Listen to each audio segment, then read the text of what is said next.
오늘 설교 제목을 한번 볼까요? 오늘 설교 제목은 놋 한 조각의 위력입니다. 이게 무엇인지 오늘 말씀을 통해서 한번 살펴보려고 하는데요. 그 말씀을 이해하려면 먼저 결혼에 대해서 먼저 이해를 해야 됩니다. 오늘과 다음 주는 히스기야 왕과 그 어머니에 대한 이야기를 좀 살펴보려고 합니다. 먼저 화면을 한번 보실까요? 화면을 보시면 결혼은 이렇게 됩니다. 부모를 떠나죠. 떠나서 만남이 이루어집니다. 그리고 결혼해서 하나됨이 이루어지죠. 이제 퀘스천 마크가 있습니다. 그러면 여러분이 결혼하신 분들 어떤 가정을 이루셨습니까? 두 글자로 표현한다면 예를 들면 믿음의 가정일 수도 있고 사랑의 가정일 수도 있고 기도하는 가정일 수도 있고 우리 가정은 화목해요. 화목의 가정일 수도 있습니다. 단계가 있죠. 떠나야 되고 만나야 되고 만나서 하나됨을 이뤄야 됩니다. 그리고 마침내 그 하나됨은 어떤 모습으로 나타나느냐, 이게 핵심이죠. 그래서 성경에 이걸 잘 표현을 하고 있습니다. 창세기 2장 24절을 한번 볼까요? 창세기 2장 24절을 보시면 이러므로 남자가 부모를 떠나 그의 아내와 합하여 둘이 한 몸을 이룰지로다. 그러므로 남자는 아버지와 어머니를 떠나 같이 읽어볼까요? 아내와 결합하여 한 몸을 이루는 것이다. 네, 떠나야 합니다. 누가 먼저 떠나야 되죠? 남자가 부모를 떠나야 되고 그 다음에 하나됨을 이루어야 한다는 것입니다. 그래서 한 몸, 생각이, 가치관이, 신체가, 정서가, 영혼이 하나가 되는 온전한 하나됨을 이루어야 한다는 것이죠.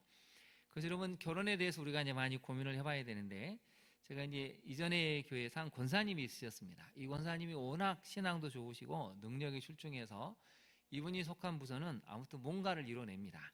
그래서 많은 분들이 권사님하고 함께 일하기를 원하고 이 권사님이 우리 부서에 오면 정말 좋겠다 싶을 정도로 너무 신앙이나 인격이나 능력 면에서는 탁월한 분이셨죠.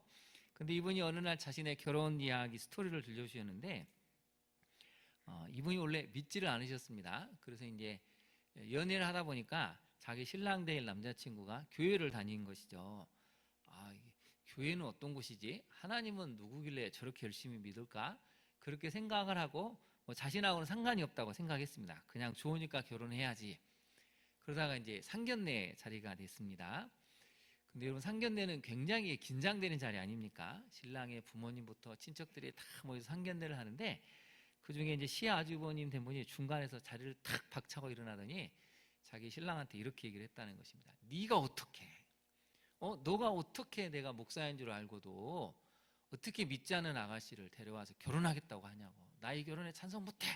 그리고 나가버리셨습니다. 여러분, 상견례 자리가 어땠을까요? 아주 이게 애매하게 됐습니다. 이제 누구도 뭐라고 말을 할 수 없고 무한하고, 이 아가씨 된 입장에서는 얼마나 창피하고 화가 나고 분노가 일어났겠습니까? 아니 도대체 교회가 뭐길래, 하나님이 뭐길래 이렇게까지 나한테 모욕을 주나? 그래서 결혼을 파토를 낸 게 아니고, 그러면 내가 한번 교회를 나가 봐야겠다. 그래서 교회를 나가셨습니다. 그래서 이분이 진짜 하나님을 만났습니다. 진짜 하나님은 살아계시는구나. 예수님이 나를 위해 죽으셨구나. 그래서 이분이 그때 예수님을 믿고 세례를 받고 지금의 권사님으로 성숙하게 됐다는 것이죠.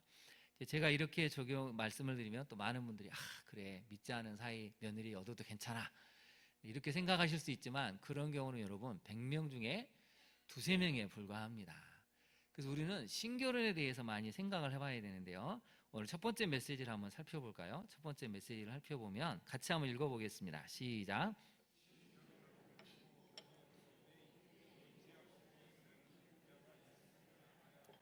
자, 우리 남자 성도님들 답을 한번 해보시죠. 아내가 나를 봤을 때 신결혼인 줄 알고 결혼했는데 내 힘으로 어찌할 수 없는 남편이 당신이구나, 이런 생각을 하겠습니까? 안 하겠습니까? 네, 당연히 하지요. 저도 제 아내가 저를 봤을 때 아마 수십 번 수백 번 생각했을 것 같습니다. 경건한 목회자인 줄 알고 결혼했더니 막상 뚜껑을 열어보니까 그렇지 않다는 것 많이 알고 굉장히 당황하고 또 많은 시간 어려움을 겪었습니다. 여러분, 우리가 신결혼인 줄 알고 꿈꾸고 결혼해도 내 힘으로 어찌할 수 없는 배우자가 있어야 한다는 것이죠. 그래서 오늘 본문을 한번 볼까요? 2절을 보시면 히스기야가 왕이 될 때 나이가 25세죠. 예루살렘에서 29년간 다스렸는데 그의 어머니 이름은 아비요 스가랴의 딸이더라. 아비에다 한번 메모를 해보실까요? 아비라는 이름 뜻은 뭐냐면 하나님께서 기억하신다입니다. 아버지가 이름을 이렇게 지어준 거죠. 하나님께서 기억하신다. 너의 삶을 기억하고 너의 믿음을 기억하고 너의 기도를 기억하시기를. 이름이 얼마나 좋습니까? 거기다 메모를 해보실까요? 삶을, 믿음을, 기도를 기억한다는 것이죠. 이름 뜻이 너무 좋습니다. 하나님께서 너를 기억하고 계셔. 그러니 절망하지 말고 너의 삶과 기도와 믿음이 늘 이렇게 갔으면 좋겠다. 제사장인 아버지 스가랴가 지어 주었습니다. 그리고 여러분, 아비는 시아버지가 요담입니다. 요담 왕은 역대하 27장 6절을 보면 그의 하나님 여호와 앞에서 바른 길을 걸었으므로 점점 강해졌더라. 칭찬을 들은 그 왕입니다. 그 왕이 자기 시아버지인 것이죠. 오늘 여러분 생각해 보십시오. 얼마나 기대감이 컸겠습니까? 그런 시아버지 밑에서 성장한 남편은 그 아버지만큼은 되겠지 하고 엄청 기대감을 갖고 결혼을 했을 것입니다. 또한 신실한 제사장 가문에서 성장한 아비는 누구보다도 신실하고 정숙하고 올바른 믿음을 소유한 성숙한 여인으로 자랐습니다. 제사장 가문의 법도를 따라서 율법과 제사에 대해서 여러 절기와 예시 그리고 행해야 될 의무에 대해서 어떻게 해야 되고 어떤 태도를 가져야 되고 어떤 것이 하나님을 기쁘시게 하는 행동인지를 아주 어렸을 때부터 철저하게 교육을 받고 양육을 받아왔습니다. 그래서 아비가 결혼할 때쯤 됐을 때는 누가 봐도 고결하고 정숙함, 품위 그리고 고귀함이 느껴지는 그런 여성으로 성장을 했다는 것이죠. 여러분이 만약에 딸을 키운다면 이렇게 키우셔야 됩니다. 신앙 안에서 고결함을 가지도록 정숙함을 가지도록 품위와 고귀함이 느껴지도록 그렇게 가르쳐야 한다는 것이죠. 우리 교회에 이런 네 가지를 갖고 있는 분은 누구일까요? 자, 우리 여자 성도님들 옆에 분에게 한번 칭찬해 볼까요? 당신이 바로 그 사람입니다. 한번 해볼까요? 시작. 당신이 바로 그 사람입니다. 여러분, 신앙 안에서 이런 고결함, 고귀함, 품위 그리고 정숙함을 가져야 하지요. 이 아하스와 결혼할 때 얼마나 많은 기대와 각오를 다짐을 했겠습니까? 남편을 도와서 이 나라를 하나님께서 기뻐하시는 나라, 하나님이 원하시는 나라가 될 수 있도록, 부강한 나라가 될 수 있도록 내가 힘을 다해서 내조하고 기도해야지 하고 수십 번, 수백 번, 수천 번 다짐하면서 앞으로 펼쳐질 결혼 생활을 기대했습니다. 우리 성도님들은 어떤 기대를 안고 결혼을 하셨습니까? 지금까지 그 기대가 잘 충족되고 있습니까? 우리 여자 성도님들 한번 답을 한번 해보시죠. 결혼하신 분들, 그 기대만큼 잘 충족되는 결혼 생활을 하고 계십니까? 네, 남자 성도들보다는 대답이 많은 것 같습니다. 여러분 자녀들은 어떠신가요? 여러분의 자녀들의 결혼에 어떤 기대를 하셨습니까? 결혼한 자녀들은 지금까지 그 기대대로 잘 살고 있습니까? 잘 살지 못한다면 무엇이 문제일까요? 오늘 본문이 우리에게 지금 물어보고 있습니다. 근데 막상 아비가 딱 결혼을 하는데 결혼한 지 얼마 안 돼서 남편 아하스가 얼마나 악한지를 깨달았습니다. 뒤늦게 알고 뒤늦게 깨달았는데 이미 후회하기에는 너무 늦었다는 것이죠. 이미 엎질러진 물이라 다시 담을 수도 없습니다. 아하스 왕이 여러분 얼마나 나쁜 남편인지 지금 시대로 한번 표현을 잠깐 해보겠습니다. 첫 번째, 남편은 정직하지 않습니다. 정직하지 않았다고. 그것도 누가 표현을 했죠? 하나님 보시기에 정직하지 않은 남편이 세상에 자기가 결혼한 남편이었습니다. 시아버지는 그렇게 경건했는데 보시기에 정직했는데 하나님이 보시기에 이 사람은 정직하지 않다고 할 정도로 남편은 올바른 길을 걷지 않았다는 것이죠. 정직하다라는 단어를 히브리어로 뜻을 살펴보면 올곧다, 바르다는 것입니다. 하나님 보시기에 올곧게 바르게 행했다는 것이 바로 하나님 보시기에 정직하게라는 것이죠. 하나님 주신 말씀에 따라 공의의, 정의의, 사랑과 섬김의 길을 행동하는 것이 바로 정직하다는 의미에 담겨져 있는 뜻인데 아예 남편은 정직하지를 않았습니다. 우리는 어떻습니까? 우리 배우자는 정직한가요? 하나님 보시기에 거짓말을 하지 않고 어찌됐든 정직하게 진솔하게 이야기를 하고 있습니까? 두 번째 남편 아하스 왕은 세상의 길을 따라갔다는 것이죠. 여로보암의 길, 북이스라엘 여로보암 왕의 길을 이스라엘 열왕의 길을 따라갔다는 것입니다. 욕망을 주체 못하고 탐욕을 주체 못하고 자신에게 유리한 것이라면 하나님의 뜻과는 상관없이 힘을 사용해서 얻으려고 하는 제왕적인 모습, 권력자의 모습, 백성들의 아픔은 상관하지 않는 모습을 자기 남편에게서 보게 됐다는 것이죠. 세 번째가 더 치명적이죠. 원하는 것을 얻기 위해서라면 천륜 일륜까지도 저버렸습니다. 한마디로 말하면 인간이 아닌 길을 선택해 버렸다는 것이죠. 우리가 저번에도 살펴보았지만 아하스 왕은 자신의 자녀를 산채로 불에 태워서 죽인 왕입니다. 여러분, 자기가 낳은 아들을, 자녀를 불에 태워서 죽인 아버지가 어디 있겠습니까? 여러분, 그것을 옆에서 지켜보니 아내 아비의 입장에서는 무슨 생각이 들었을까요? 어떻게 당신이 인간의 탈을 쓰고 이럴 수가 있냐고. 당신이 사람이라면 이러면 안 된다고 아무리 울부짖고 예언을 해도 소용이 없습니다. 왜 그렇습니까? 자식을 이 몰렉 신에게 바쳐야 하나님이 아닌 몰렉이 나에게 성공을 줄 거야. 더 많은 부와 권력을 줄 거야. 눈에 뵈는 게 없다는 것이죠. 여러분은 어떻습니까? 결혼 생활하면서 남편에게 아내에게 이렇게 해본 적은 없으신가요? 당신이 사람이라면 어떻게 이럴 수 있냐고. 당신이 인간의 탈을 썼다면 어떻게 이런 행동을 말을 할 수 있냐고. 여러분, 그런 결혼 생활 해본 적은 없으신가요? 아비가 지금 그런 생활을 하고 있었다는 것입니다. 나 자신의 욕망과 욕구를 채울 수 있다면 아내가 어떤 고통을 겪는지 아랑곳하지 않습니다. 울부짖는 아내를 뒤로하고 재산을 날리고 집문서를 날립니다. 술과 도박에 노름에 주식에 중독이 되고 음란에 중독이 되어서 인륜을 천년륜을 저버리는 것을 아무렇지 않게 생각하고 그 행동을 서슴지 않습니다. 여러분, 이런 남편의 모습을 보면서 아비는 세상이 무너진 듯한 경험을 하지 않았을까요? 어떻게 사람이 이럴 수 있을까? 어떻게 남편이 정말 이렇게까지 할 수 있을까? 내가 이러려고 이 사람과 결혼하려고 한 게 아닌데 이렇게 악한 사람이었다면 결혼하지 않았을 텐데 어떻게 이런 일이 내 인생에 일어날 수 있었을까? 여러분, 천륜일륜을 저버리는 이 남편을 보면서 아마 아비는 세상이 무너지는 경험을 했을 것입니다.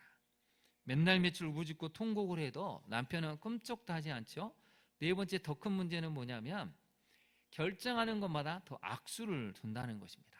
하나님이 계속해서 고난을 주셔서 나라 안팎으로 위기가 찾아옵니다. 전쟁이 찾아오고 갑자기 이웃 군대가 쳐들어오죠. 그러면 정신을 차리고 이게 하나님이 주신 고난이구나 깨달아서 다시 선택을 하고 돌아와야 되는데 선택하는 것마다 더 큰 파멸, 더 큰 파괴를 부르는 결정을 했다는 것이죠. 하는 일마다 실패합니다. 그래서 여러분, 아비의 결혼 생활을 딱 정리한다면 20여 년 가까운 결혼 생활을 평가하라면 이렇게 평가할 수가 있습니다. 후회와 절망이고 비참함과 한의 세월인 것이죠. 절대 생각을 못했을 것입니다. 설마 내 남편이 악해도 이 정도까지 악할 줄은 몰랐겠죠. 후회하고 절망하고 비참하고 한의 세월이 20년 넘는 결혼 생활에 계속 지속이 되었습니다. 여러분은 어떻습니까? 여러분, 이제 주보 가운데를 한번 펼쳐보실까요? 다시 한번 살펴보면 첫 번째 메시지가 이렇게 나왔죠. 신결혼을 꿈꾸고 결혼해도 내 힘으로 어찌할 수 없는 배우자가 있음을 알아야 합니다. 저도 이 설교문을 작성하면서 참 부끄러웠습니다. 아내가 저를 봤을 때 내 힘으로 어찌할 수 없는 배우자가 저도 해당이 되는구나의 생각에 많은 부끄러움과 회개를 했죠. 거기다 밑줄을 그어볼까요? 내 힘으로 어찌할 수 없는 배우자가 있다는 거. 여러분, 우리 힘으로는 남편을, 아내를 바꿀 수가 없습니다. 사람들은 무늬만 보고 결혼을 하지요. 교회만 잘 다니면 부모님들이 교회 권사고 장로님이래, 안수 집사님이래. 그래? 그 집안에 믿음이 좋네? 그리고는 그냥 덜컥 결혼을 합니다. 막상 결혼해 보니까 남편이 혈기가 있습니다. 폭력적입니다. 집에 들어오지 않습니다. 무능력에 무책임에 무기력한 모습을 보입니다. 술에 취해 있고 도박과 게임에 중독돼 있고 혈기와 폭력을 부려서 애들이 숨조차 쉬지를 못합니다. 가정을 돌보지 않는 전형적인 무책임, 무능력, 무기력한 산무의 세트를 다 갖고 있는 그 사람이 내 남편이기도 하고 내 아내이기도 한 것이죠. 뒤늦게 후회와 한탄에 눈물을 흘려봅니다. 여러분, 오늘 본문은 우리를 위해 기록된 본문입니다. 감추어진 이 성경의 짧은 구절이지만 감추어진 아비의 결혼 생활이 얼마나 처참하고 불행하고 비극적이었는지를 성경은 짧은 구절을 통해서 간단하게 묘사하지만 이 구절을 묵상하면 그만큼 우리에게 하나님 하시고자 하는 말씀이 있다는 것이죠. 여러분의 결혼 생활은 안전합니까? 우리 믿는 성도들의 결혼 생활을, 우리 자녀들의 결혼 생활은 안전하고 화목하고 하나님의 영적 질서 가운데 든든하게 세워져 갑니까? 신결혼이라고 생각하고 결혼했는데 막상 결혼해 보니 이 사람은 사람이 살 수 없는, 사람이라고 생각할 수 없는 그런 끔찍한 일을 저지르고 여전히 회개하지 않는 그런 모습 때문에 절망하고 있지는 않습니까? 그래서 우리에게는 두 가지가 필요합니다. 저를 한번 따라해 볼까요? 하나님의 도움이 필요합니다. 두 번째는 공동체의 도움이 필요합니다. 네, 여러분 두 가지를 잊지 마십시오. 첫 번째는 이럴 때 하나님의 도움이 필요하다는 것이죠. 하나님께 도움을 청해야 한다는 것입니다. 기도해야 됩니다. 우리 힘으로는 어찌할 수가 없습니다. 누가 이 사람을 바꾸겠습니까? 하나님만이 바꾸실 수 있죠. 그래서 우리 하나님께 기도를 해야 됩니다. 두 번째는 공동체의 도움을 요청해야 됩니다. 힘들고 무너질 때 나처럼 폭력을, 학대를 경험하는 이런 사람이 있는데 공동체에 갔더니 비슷한 사람들이 그래도 하나님을 붙들고 기도하면서 그 남편을 위해서, 그 자녀를 위해서 기도하는 그 공동체에 가서 함께 울고 기도하고 말씀을 통해서 힘을, 살 길을 찾을 수 있는 공동체가 있다면 우리는 살아날 수 있습니다. 배우자를 살려낼 수가 있습니다. 근데 한국 교회는 놀랍게도 하나님께도 도움을 잘 요청하지도 않지만 공동체도 없습니다. 그러니 이게 어려운 것이죠. 하나님께 열심히 부르짖기는 하는데 내 답답한 마음, 죽을 것 같은 마음을 위로해주고 치유해주고 똑같은 고민을 안는 사람들이 함께 해줄 수 있는 이런 공동체가 있으면 견뎌낼 수 있는데 그런 공동체가 없다는 것이죠. 우리 광양중앙교회만큼 하나님이 먼저 하나님께 도움을 청해라. 그리고 공동체를 만들어서 그런 사람을 위로해 주라고 말씀하고 계십니다. 적용해 볼까요? 여러분, 내 힘으로 어찌할 수 없는 배우자를 위해 기도하면서 붙들고 있습니까? 자녀를 위해 신결혼에 대한 확실한 결심을 갖고 있습니까? 여러분, 모양만 무늬만 교회 직분 자리에서 현혹되지 마시고 정말 믿음이 신실한지, 믿음 안에서 올바른 정서, 인격을 갖추었는지 보고 결혼을 시켜야 합니다. 그렇지 않으면 갈수록 시대가 혼란스럽기 때문에 정말 좋은 짝을 맞아서 맺어주게 한다는 건 거의 불가능에 가까운 시대가 됐습니다. 두 번째 적용을 한번 해볼까요? 자녀를 위한 신결혼에 대한 확실한 결심을 갖고 있는지, 우리 자녀를 위해서 기도하셔야 되고 우리 자녀들이 정말 먼저 자녀가 믿음의 좋은 배우자가 되고 거기에 걸맞는 믿음의 배우자를 찾을 수 있도록 기도하시는 우리 광양중학교의 성도님들 되시기를 바랍니다. 우리 두 번째 메시지를 한번 살펴볼까요? 두 번째 메시지는 우리 찬양대가 한번 읽어보겠습니다. 시작.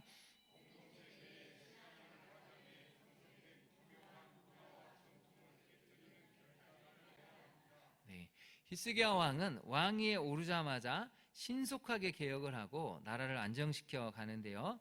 오늘 본문을 한번 보실까요? 4절을 보시면 동사가 연속해서 나옵니다. 그가 여러 산당들을 제거하며 주상을 깨뜨리며 아세라 목상을 찍으며 모세가 만들었던 노뱀을 이스라엘 자손이 이때까지 향하여 분향함으로 그것을 부수고 뭐라고 일컬었다고 나오죠? 누스단이라 이렇게 명했습니다. 다시 한번 살펴보면 제거하다, 깨뜨리다, 찍다, 부수다라는 단어가 4번이나 나옵니다. 그만큼 나라가 곳곳에 우상 숭배가 물들어 있었기 때문에 말로만 개혁을 외치지 않고 직접 부수고 제거하고 깨트리는 행동에 왕이 참여를 했다는 것이죠. 근데 여러분 이때 누수단이라는 이 노뱀도 깨트렸는데요.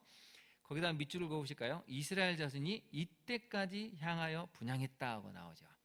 언제부터? 모세가 만들었던 노뱀, 노새가 노뱀을 만들었던 그때부터 지금까지 무려 700년이 넘는 시간 동안 이 노뱀을 하나님처럼 경배했다는 것입니다. 그래서 여러분 누후수단 밑에 각주를 한번 볼까요? 조그맣게 일이라고 써 있죠. 제일 밑에를 보면 뭐라고 나와 있습니까? 놋조각이라고 나와 있습니다. 놋조각. 세상에 놋으로 만들었는데 이게 하나님과 같은 힘을 발휘했다는 것입니다. 야, 이 놋뱀 조각, 이 놋뱀으로 만든 모세가 만들었던 놋뱀이야.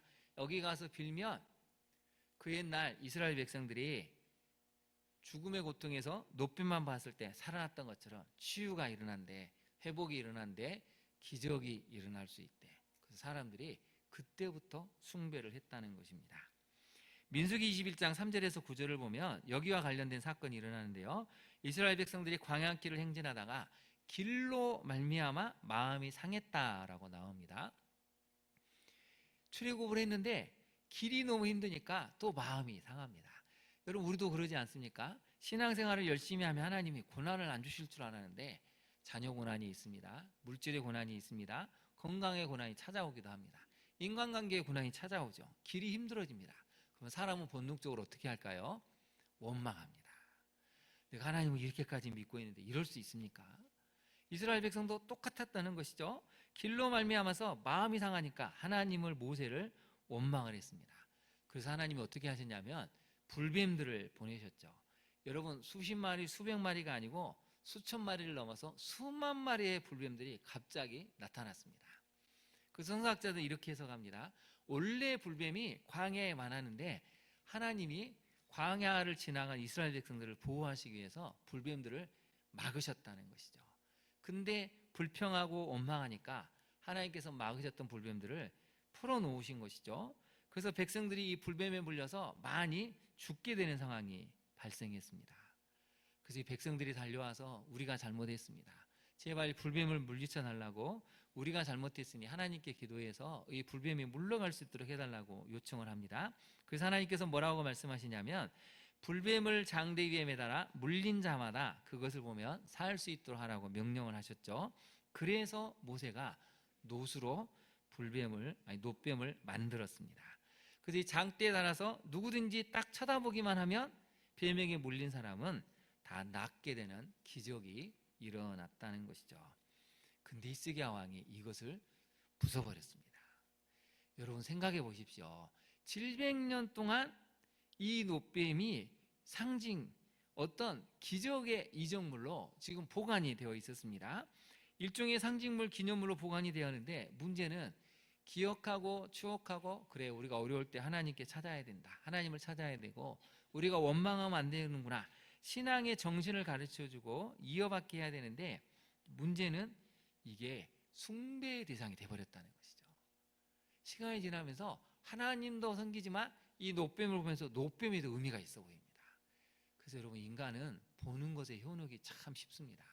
보는 것에 너무 현혹이 되니까 이게 놋뱀이 하나님처럼 느껴지는 것이죠. 그 시간이 지나니까 700년 동안 이제 놋뱀이 더 힘이 있어 보이고 기적을 베풀 것 같고 그 앞에 예물을 바치면 뭔가 치유가 일어날 것 같은 이런 숭배의 문화가 만들어졌다는 것입니다. 700년 이상 됐으면 여러분 이거 바꾸기가 쉽지 않습니다. 그래서 놋뱀이 이스라엘 백성들의 발목을 잡았죠. 이디안 왕이었던 여호사밧 왕도 요담 왕도 여기까지는 건드리지 못했습니다. 놋뱀을 부수고는 싶은데 너무 이스라엘 백성들이 간절하게 호소도 하고 이건 절대 없으면 안 된다고 하니까 이걸 어떻게 할 수가 없는 것입니다. 그런데 히스기야 왕이 딱 등장해서 이것은 옳지 않다. 그리고는 바로 부숴버렸습니다. 여러분 신앙생활에서 제일 어려운 부분이 무엇인지 아십니까? 하나님을 기억하기에는 어떤 전통들, 문화들이 시간이 지나면서 하나님을 영화롭게 하는 것이 아니라 하나님의 영광을 가리고 하나님께 집중을 하지 못하는 어떤 대상이 돼버린다는 것이죠. 그래서 예수님이 이것을 잘 말씀하셨는데요. 마가복음 7장 8절에서 9절 말씀을 같이 한번 읽어볼까요? 마가복음 7장 8절에서 9절 말씀 같이 한번 읽어보겠습니다. 또 이르시되 너희가 너희 전통을 지키려고 하나님의 계명을 잘 저버리는도다.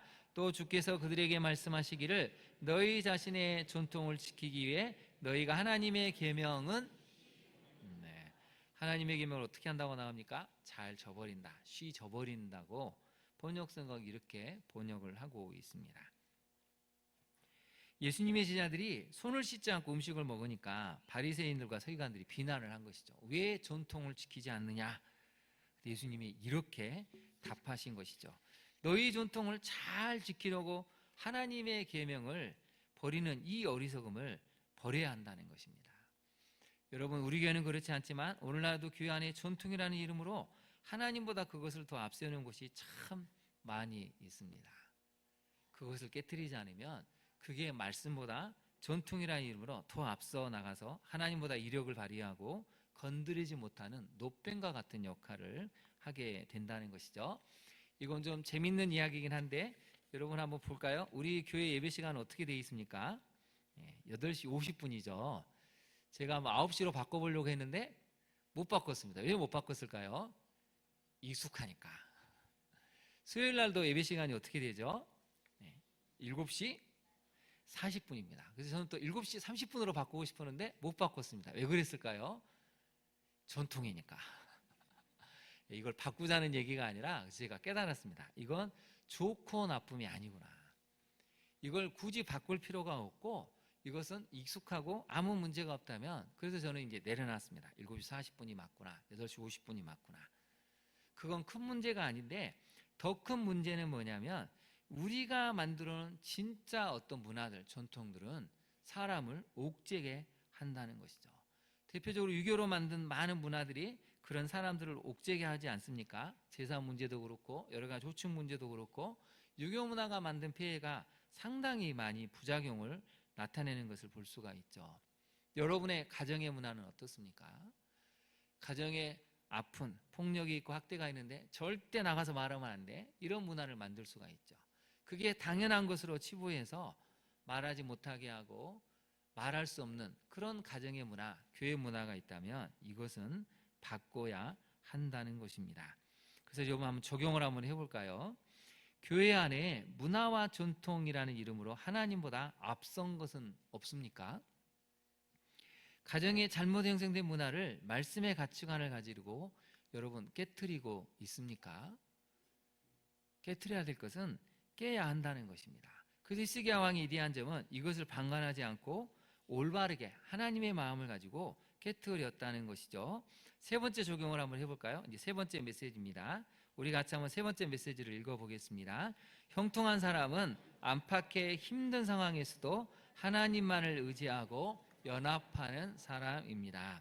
그래서 오늘 우리가 많이 묵상해야 될 구절은 5절에서 7절 말씀인데요. 5절부터 한번 볼까요? 5절부터 보시면 히스기야가 이스라엘 하나님 여호와를 의지하였는데, 의지하다에다 한번 동그라미를 쳐보실까요?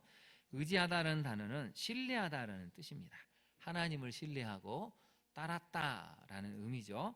이게 첫 번째인데 놀라운 것은 여러분 5절 후반절을 한번 볼까요? 그의 전후 유다 여러 왕 중에 그러한 자가 없었다는 것입니다. 히스기야 왕처럼 이렇게 하나님을 의지한, 신뢰하는 사람은 이전에도 이후에도 없었다는 것이죠. 그래서 여러분 예배 드리는 우리 모두를 향해서 하나님 이렇게 말씀하시죠.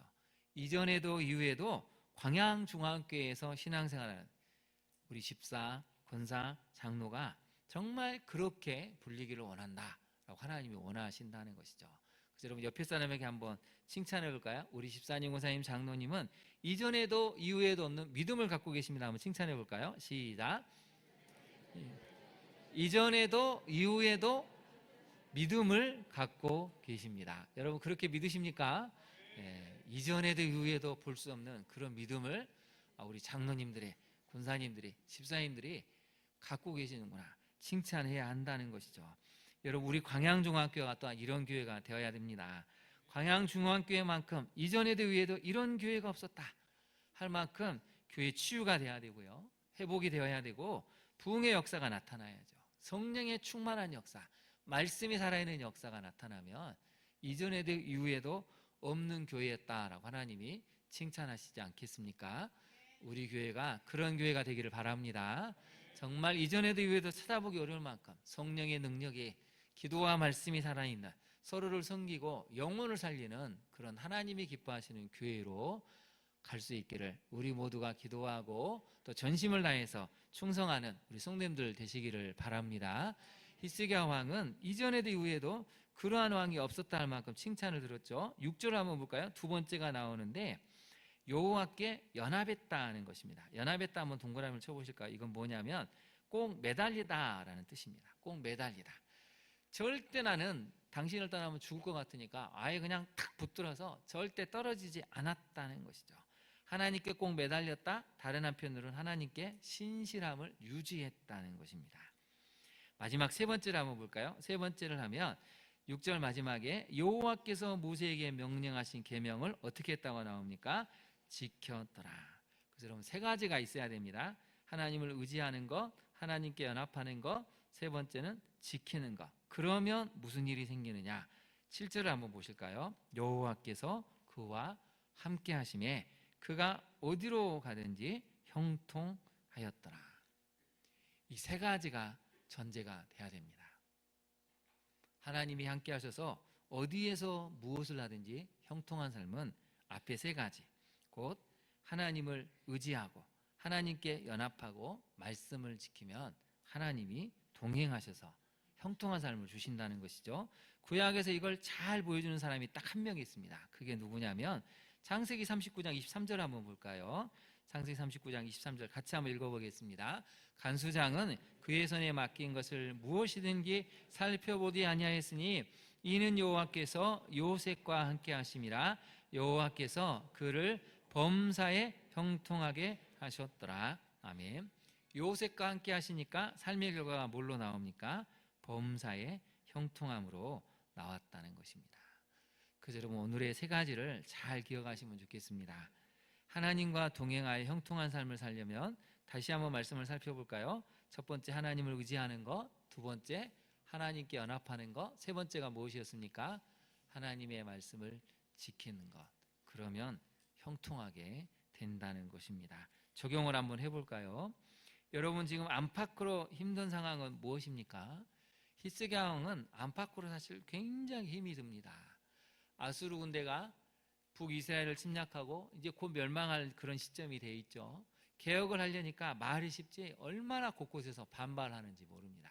이게 옳은 길일까? 지치기도 하고 무력감에 쌓이는 그런 안팎으로 힘든 상황에서 히스기야 왕은 딱 세 가지를 선택하는 것이죠. 하나님과 연합하고 하나님을 의지하고 말씀을 지키고 묵묵히 갔더니 결국은 형통한 삶으로 개혁을 완수해낼 수 있었다는 것이죠. 여러분 하나님만을 바라보고 의지하며 형통한 삶으로 나아가고 있습니까? 오늘 이 말씀을 듣고 하나님께서 여러분과 동행하셔서 형통한 인생, 형통한 사람으로 성도로 불리는 귀한 은총이 이 봄에 여러분에게 임할 수 있게 되기를 진심으로 축원합니다. 우리 함께 기도하도록 하겠습니다. 여러분 특별히 여러분의 배우자를 위해서 또 가정을 위해서 자녀를 위해서 간구해야 됩니다. 내 힘으로는 어찌할 수 없는 사람들이 있습니다. 성도일 수 있고 배우자일 수 있는데요. 하나님 내 힘으로 어찌할 수 없는 것을 알고 기도합니다. 공동체에 맡깁니다라고 우리가 간구하기를 원합니다. 또 공동체 내 신앙을 가정에 형성된 이 교묘한 문화 전통을 깨트리는 결단을 해야 되죠. 히스기야 왕처럼 어찌됐든 하나님만을 의지하고 연합하고 말씀을 지키는 사람으로 설 수 있게 해달라고 우리 시간 주님의 이름을 부른 다음에 간절히 우리 간구하면서 나아가도록 하겠습니다. 같이 기도하겠습니다. 주여 이 시간 간절히 간구합니다. 하나님 도와주시옵소서. 우리 힘으로는 어찌할 수 없는 우리 배우자도 있고 자녀도 있고 성도도 있습니다. 내 힘으로 어떻게 하려고 하기 전에 하나님만을 바라보고 하나님을 의지하여 하나님 도와주시기를 간절히 부르짖을 때 나의 남편이 나의 아내가 내 자녀가 변화되는 은혜를 주옵소서. 사람의 힘으로는 어찌할 수 없음을 인정합니다. 받아들입니다. 주님 도와주옵소서. 특별히 지난 세월 마음의 상처와 아픔을 갖고 있는 우리 성도님들이 있다면 주님 그 마음을 치유하여 주옵소서. 남편에게서 아내에게서 자녀에게 받았던 마음의 상처들이 있다면 주여 이 시간 위로하시고 치유하시며 회복시켜 주옵소서. 전통과 문화가 하나님의 말씀보다 앞서지 않도록 주님 우리를 도와주시고 은혜 내려주시기를 간절히 간구합니다. 특별히 히스기야 왕처럼 안팎으로 힘든 상황이지만 그래도 하나님을 의지하고 연합하여 말씀을 지켜감으로 마침 하나님이 동행하셔서 형통한 삶을 주셨던 것처럼 우리 인생도 그러한 인생 되기를 원합니다. 주님 도와주옵소서. 하나님을 의지하며 나아간 우리 모두에게 힘을 주시고 마침내 형통한 인생으로 불릴 수 있도록, 이전에도 이후에도 이런 믿음을 가진 사람을 본 적이 없다고 칭찬 들을 수 있도록 우리 연약한 믿음이 함께 하시고, 이 봄에 더 큰 믿음, 더 큰 권능, 더 큰 은혜를 우리 모두에게 허락하여 주옵소서. 예수님 이름으로 기도합니다. 아멘.